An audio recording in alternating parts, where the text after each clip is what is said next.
Hello students, आज हम लोग वास्तविक संख्याओं की अगली एक्सरसाइज 1.2 स्टार्ट करेंगे। एक्सरसाइज को करने से पहले एक, जैसा आप इस पे लिखा हुआ देख रहे हैं, एक बहुत ही महत्वपूर्ण प्रमेय है जिसे हम कहते हैं अंकगणित की आधारभूत प्रमेय। उसको देखते हैं।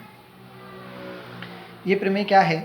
जैसा लिखा है, प्रत्येक भाज्य संख्या को अभाज्य संख्याओं के एक गुणनफल के रूप में व्यक्त किया जा सकता है, ठीक है, तथा ये गुणनखंडन अभाज्य गुणनखंडों के आने वाले क्रम के बिना अद्वितीय होता है। ये क्या है स्टूडेंट्स?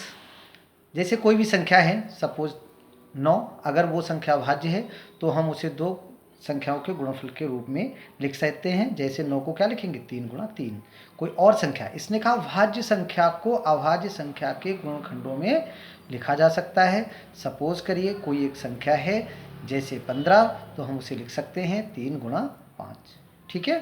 बस इतनी सी प्रमेय थी, इसे खाली समझना है। अब हम अपनी एक्सरसाइज 1.2 का जो पहला क्वेश्चन है उसे देखते हैं। लिखा है 140 को अभाज्य गुणनखंडों के रूप में व्यक्त कीजिए। 140 को अभाज्य गुणनखंडों के रूप में व्यक्त कीजिए। सबसे पहले हम इनको अभाज्य गुणनखंड कैसे करते हैं छोटे क्लासेस में सीखा है, तो एक बार हम बता दे रहे हैं। जैसे ये आपका पहला था 140, ठीक है, हमने इसे 2 से काटा, 2 सत्ते 14, 1 0, फिर 70 आया, इसे काटा, 2 3 6, 2 पंजे 10। अब 35 2 से नहीं कटेगा, 3 से भी नहीं कटेगा। क्यों? 3 से कटने का एक नियम होता है, अगर दी गई संख्याओं का योग 3 से कटता है तो वो संख्या 3 से कटेगी। यहाँ 5 3 8 होता है जो 3 से नहीं कटेगा, अर्थात ये संख्या 3 से नहीं कटेगी। फिर हम इसे किससे काटेंगे? 5 से, तो 5 सत्ते 35, 7 किससे कटेगा? 7 एकल 7। इस तरह से 140 के अभाज्य गुणनखंड क्या हो गए? 2 गुणा 2 गुणा 5 गुणा 7। अगर ये 2 गुणा 2 दो बार लिखा हुआ है, अगली लाइन में अगर हम चाहें तो इसे लिख सकते हैं कि 2 की घात 2 गुणा 5 गुणा 7, ये इसके अभाज्य गुणनखंड हो गए, ठीक है। ऐसे अगर हम नेक्स्ट इसका जो सेकंड पार्ट है स्वयं करेंगे, थर्ड पार्ट है 3825, ठीक है। ये संख्या चूंकि बाहर का जो अंक है इसका सबसे लास्ट अंक है वो सब नहीं आता, ये संख्या 2 से नहीं कटेगी। फिर देखेंगे 8 3 11, 2 13, 5 17, यहाँ सॉरी 8 3 11, 2 13, 5 18, यहाँ संख्यों का योग 3 से कटता है, अतः ये संख्या 3 से कटेगी, तो हम पहले इसे 3 से काटेंगे। 3 एकन 3, ठीक है। उसके बाद 3 दूनी 6, 3 सत्ते 21 और 3 पंजे 15। इस तरह से इसे हमने काट के देखिए ये लिख दिया है, ठीक है। इसके आगे हम आते हैं क्वेश्चन नंबर 2 का पार्ट फर्स्ट। देखिए उसमें क्या लिखा है। 26 तथा 91 का HCF तथा एलसीएम ज्ञात करो तथा इसकी जांच करो कि दो संख्याओं का गुणनफल बराबर HCF इंटू एलसीएम।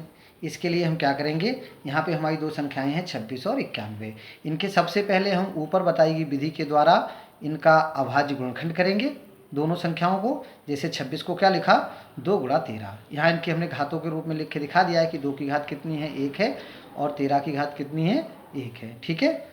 इसी तरह से हमने 91 का जब किया प्राइम फैक्टर, तो 91 के प्राइम फैक्टर्स हो गए 13 पावर 1 इंटू 7.1।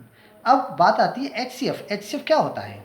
जब हम प्राइम फैक्टर करते हैं, अभाज्य गुणनखंड करते हैं, तो संख्याओं की जो उभयनिष्ठ, जो गुणनखंडों में जो उभयनिष्ठ गुणनखंड होता है, अर्थात जो दोनों में होता है, उस गुणनखंड को लिखते हैं और उसकी जो कम घात वाली है, जैसे यहाँ पे सपोज करिए 13 दोनों में उभयनिष्ठ है, यहाँ पे दोनों की घात 1 है तो हमने लिख लिया। अगर इसमें किसी एक में 13 की घात 3 होती तो HCF में हम कौन सी घात लिखते? 13 की घात 1 लिखते। अर्थात HCF में जो गुणनखंड कॉमन है उसकी छोटी वाली घात लिख देते हैं, अर्थात इस क्वेश्चन का जो HCF होगा वो क्या होगा? 13, ठीक है। अब बात करते हैं एलसीएम की। एलसीएम में क्या करते हैं? सभी गुणनखंडों को, अर्थात वो उभयनिष्ठ हैं अथवा नहीं है, उन्हें हमें लिखना होता है। जैसे यहाँ 26 के 2 गुणा 13 था और इधर आपका 91 का था 13 इंटू 7। जब हम इसका एलसीएम लिखेंगे तो इसके दोनों गुणनखंड लिखेंगे 2 गुणा 13, 2 गुणा 13, ठीक है। अब जो आपका 91 था उसका 13 तो उभयनिष्ठ हो गया, जो एक बार हम लिख चुके हैं, अर्थात इसका बचा हुआ गुणनखंड कौन सा लिखेंगे? 7। क्लियर हुआ? इस तरह से इसका HCF एलसीएम कितना आएगा? 182। एलसीएम में एक चीज़ और ध्यान रखते हैं जो सबसे मेन बात होती है, जब हम एचसीएफ लिखते हैं तो जो उभयनिष्ठ गुणनखंड होता है, कॉमन फैक्टर होता है, उसकी लोएस्ट पावर लिखते हैं अर्थात छोटी घात वाली लिखते हैं। और जब हम एलसीएम लेते हैं और एलसीएम में अगर कोई उभयनिष्ठ गुणनखंड है तो हम उसकी हाईएस्ट पावर लिखते हैं। जैसे अगर इसी क्वेश्चन में कहीं 1 पे 13 की घात 2 होती तो एचसीएफ में वहाँ पे 13 की घात 1 लिखते, लेकिन एलसीएम लिखते समय वहाँ पे 13 की घात कितनी लिखी जाती, 2 लिखी जाती है। ठीक है, तो इस तरह से हमारा क्लियर हुआ। एक तो हमने एचसीएफ निकाला और एचसीएफ कितना आया 13। दूसरा इन संख्याओं को जो एलसीएम आया है, एलसीएम कितना आया है 182, राइट। ये आपका एचसीएफ हो गया, ये एलसीएम हो गया। अब देखिए संख्याओं का जो गुणनफल है, तो संख्या क्या थी 26 एंड 91 थी, तो आपने यहाँ संख्याओं का गुणनफल कर लिया 26 इंटू 91 यू गेट 2366। ठीक है, अब जो आपने एचसीएफ और एलसीएम ऊपर के स्टेप में निकाला है हम उनका गुणा करेंगे। तो यहाँ कितना है 13 इंटू 182, इनकी जब हम मल्टीप्लाई करेंगे तो आपका आंसर कितना आएगा 2366।